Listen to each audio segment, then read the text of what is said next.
Assalamualaikum warahmatullahi wabarakatuh. Waalaikumsalam warahmatullahi wabarakatuh. Kabar anak-anak? Alhamdulillah, Ibu. Pinter. Nah, sebelum mulai pelajaran, maka baiknya kalian berdoa dulu. Ketua kelas tolong pimpin doanya. Siap, Bu. Sifat berdoa. Mulai. Bismillahirrahmanirrahim. Raditu billahi rabba wa bil islami dina wa bi Muhammadin nabiyya wa rasula. Rabbi zidni ilma warzuqni fahma. Alhamdulillah. Nah, sekarang Ibu mau cek kehadiran kalian. Nanti kalau namanya dipanggil, bilang hadir ya. Ya, Bu. Oke.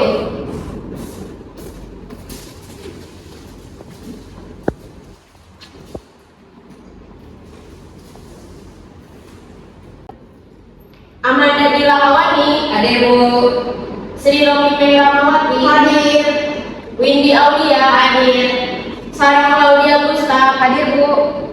Zawa Dewi Amelia, Hadir, Bu. Olavia Nur Salsabila, Izin, Bu. Izin keluarga. Oke. Ada yang namanya merasa belum disebut? Udah semua, Bu. Oke.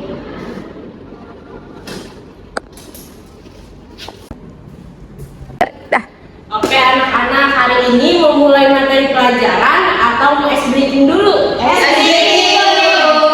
Oke, Ibu punya satu permainan.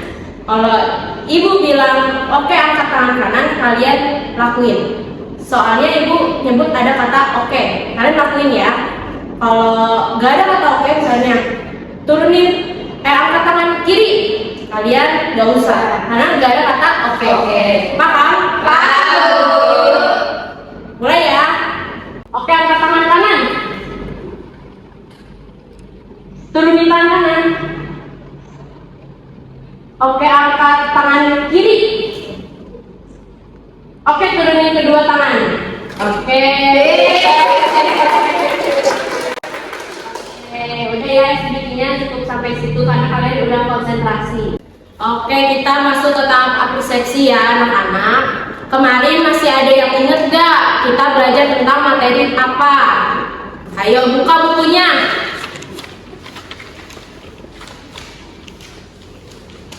Legenda, Bu. Oke, legenda bagus Cindy. Ayo yang lain ada yang ingat? Bahas cerita legenda paling kundang, Ibu. Oke, terus yang lain? Bahas unsur intrinsik dan ekstrinsik, Bu. Oke, pinter semua. Iya bener ya. Kemarin tuh kita belajar mengenai legenda, unsur intrinsik dan lain-lain. Nah sekarang Ibu kan kemarin udah ngasih tugas ke kalian ya, tugas pengertian apa itu sastra sama contoh-contohnya. Nah kalian udah nemu belum penemuan kalian? Udah, Bu. Nah, coba ya Ibu tes ya. Amanda, apa itu sastra lisan? Sastra lisan itu karya sastra yang ditentukan, disebarkan, dan diwariskan dari mulut ke mulut secara turun-temurun, bukan dari tulisan, Bu. Oke, pinter. Selanjutnya, coba deh Jawa, sebutin contoh-contoh sastra lisan. Baik, Bu, contoh sastra lisan itu ada cerita rakyat seperti dongeng, legenda, mitos, pantun, mantra, nyanyian rakyat, peribahasa, dan syair, Bu. Oke, pinter semua, tepuk tangan. Oke, hari ini kan kemarin Ibu udah bilang ya kalau minggu ini kita bakal mempelajari tentang sastra lisan. Nah, teman-teman, yang dikatain teman kalian ini yang Manda sama Jawa itu benar. Sastra lisan ya, pengertian sastra lisan sama contoh-contohnya. Nah, sekarang Ibu mau kasih tahu nih karakteristik sastra lisan. Sastra lisan itu enggak sembarang dikatain sastra lisan. Kenapa? Karena sastra lisan itu yang umurnya harus sudah melebihi 100 tahun dari nenek moyang kita, turun temurun secara turun dari mulut ke mulut. Nah itu bisa dikatakan sastra lisan. Jadi nggak sembarangan sastra lisan itu bisa disebut sastra lisan gitu. Sastra lisan kan berisi cerita. Nah kalau kalian cerita nih ke teman kalian kemarin,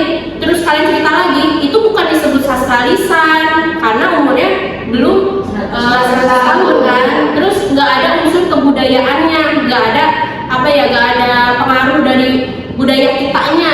Nah, itu anak-anak mengenai sastra lisan. Sekarang ibu kan udah kemarin udah bilang ya kalau ibu tuh pengen bawain kalian materi sastra lisan yang ada di daerah tempat tinggal ibu, yaitu di Purwakarta. Nah, sekarang ibu mau tanya, kalian tahu gak Jatiluhur, waduk yang terbesar se-Indonesia? Kalian tahu gak? Tahu. Ternyata ya anak-anak, Jatiluhur itu punya pantangannya sendiri. Nah, kalian mau tahu gak pantangannya itu apa? Mau tahu ya? Tahu. Nah, pantangannya itu jangan ngomong tajur di daerah Jatiluhur. Kenapa? Kenapa Bu? Kok gak boleh? Nah, itu ibu ngegali ya dari omongan orang sana.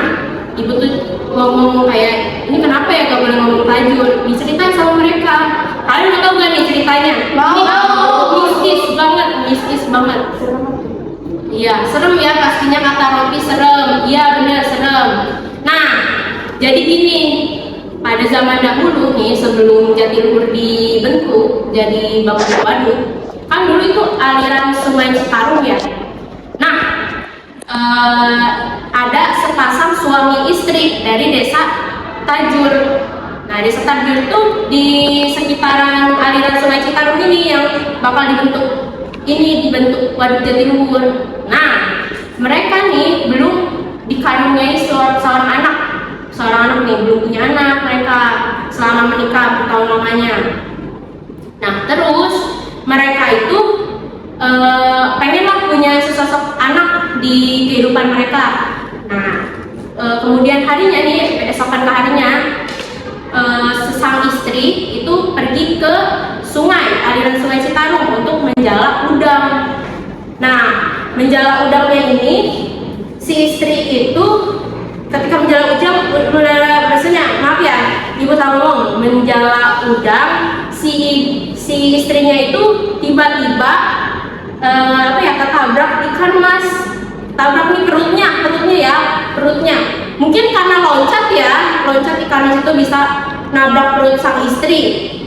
Nah, tapi keesokan harinya si istri itu tiba-tiba dinyatakan hamil. Nah, hamil nih. Nah, sang suami seneng dong kalau istrinya hamil, kayak wah seneng nih istri saya hamil itu.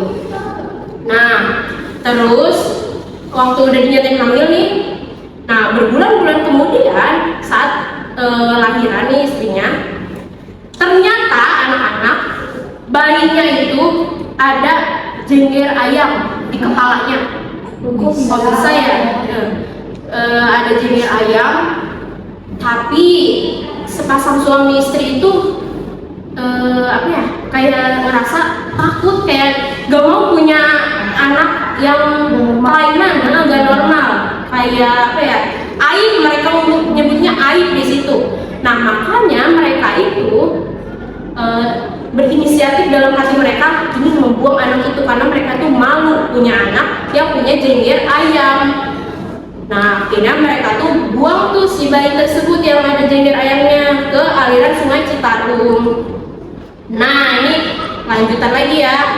Waktu Jatiluhur dibangun tahun 1950-an, warga sana tuh percaya bayi itu tuh udah menjelma jadi penghuni Jatiluhur. Kalian kaget gak? Kaget pasti ya. Nah, si orang Jatiluhur sana nih percaya kita itu mau pendatang, mau warga desa Tajur, gak boleh ngomong Tajur. Meskipun kita cuman berwisata ke Jatiluhurnya, mereka itu gak boleh gitu ngecek semua para pengunjung, gak boleh ngomong Tajur di sana. Nah, ini dipercayain kalau ngomong Tajur di sana, ada kemungkinan dia akan kena musibah di Jatiluhur. Terus ada kemungkinan juga dia dia tuh kena musibah turun temurun, intinya dia hidupnya sial kalau ngomong Tajur. Nah, serem kan? Jadi di Jatiluhur itu kalau ada pementasan acara besar di situ kan sering ya ada yang mendayung kayak gitu. Itu acaranya kan turun langsung ke danaunya kan. Nah, warga di sana tuh nyiapin sesajen karena buat menghormatin penunggu sana. Nah, penunggu aslinya itu kebanyakan yang mereka percaya itu di sana tuh Mbah Jawir. Nah, gitu kisahnya teman-teman, anak-anak. Kalian paham nggak nih? Paham. Oke. Kalau paham, Ibu sebenarnya udah nyiapin materi untuk hari ini. Pembelajarannya. Pembelajaran hari ini tuh mengenai sastra lisan membedah unsur intrinsik dari kisah Mbah Jawir yang ada di Jatiluhur. Nah, kalian ada yang masih inget gak apa itu sastra lisan? Bukan sastra lisan, apa sih unsur intrinsiknya? Ingat Bu. Ada ambil spidol.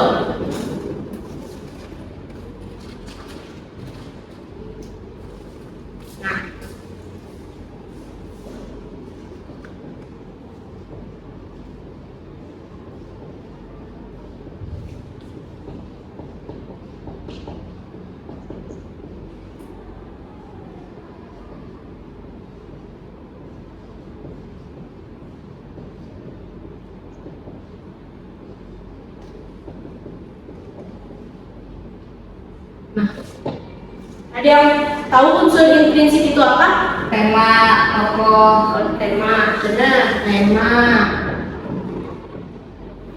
Dua tokoh. Terus yang lain? Alur Bu. Alur. Yang lain? Latar, sudut pandang Bu. Latar. Sudut pandang. Terus yang lain ada lagi? Gaya bahasa dan amanat Bu. Gaya bahasa. Amanat. Nah, ini kan unsur intrinsik ya, unsur intrinsik ya. Nah, Ibu tuh sebenarnya udah buat soal kalian ya, soal buat isi nanti. Tapi cuman Ibu ambil 5 dari unsur intrinsik itu, kayak ada tema, tokoh, alur, latar, amanat. Sudut pandang dan gaya bahasa ini enggak ya, gaya bahasa ini enggak Ibu masukin ke soal. Jadi kalian cuma ngisi 5 soal aja ya. Jadi Ibu hapus ya sudut pandang sama gaya bahasa. Jadi ini cuma 5 amanat. Amanat ya. Nih 5 ini doang mau Ibu jadiin soal. Nah, ini yang tadi kan Ibu udah ceritain ke kalian kan yang kisah Mbah Jawir. Nah, Ibu nanti bakal kasih kalian soal satu-satu, tapi jangan saling contek-mencontek ya. Ini kalian kerjain secara mandiri dulu, jangan contek-mencontek. Iya Bu. Ya, Bu. Kalau nggak bisa tanya ke Ibu ya. Ya. Oke.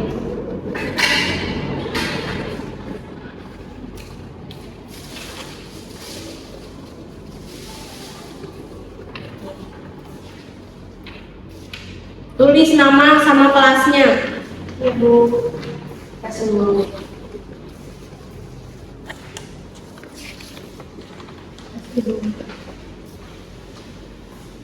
Diisi ya, Ibu kasih waktu 30 menit untuk kalian jawab soalnya ya. Selamat mengerjakan. Iya Bu.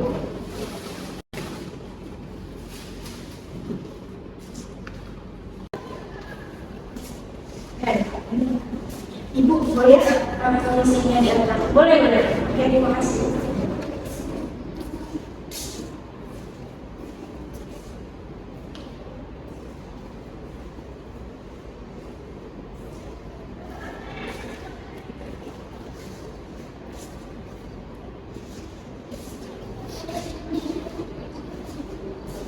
A few minutes later.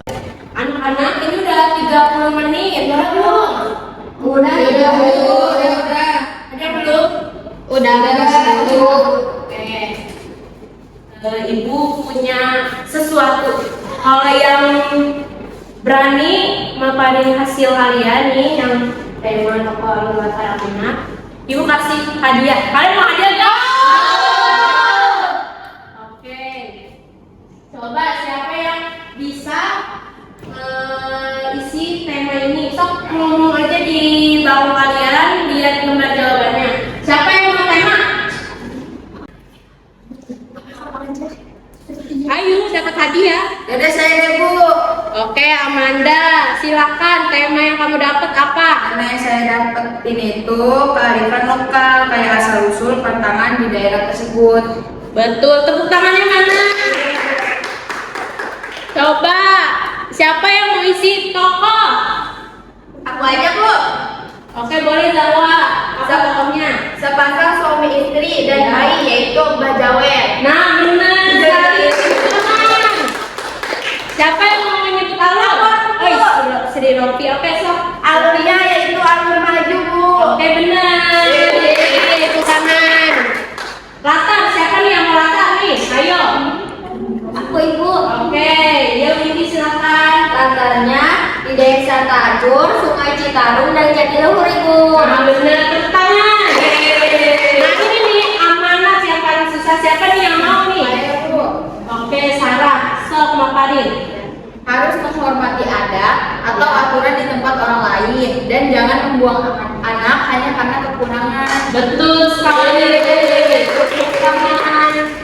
Oke, anak-anak, gimana tadi perasaan kalian belajar tentang dongeng Mbah Jawer ini? Senang. Senang banget gak? Ada hadiahnya ya. Apa hadiahnya? Iya. Oh iya, ini udah janji ya ngasih kalian hadiah. Bentar ya Ibu ambil hadiahnya.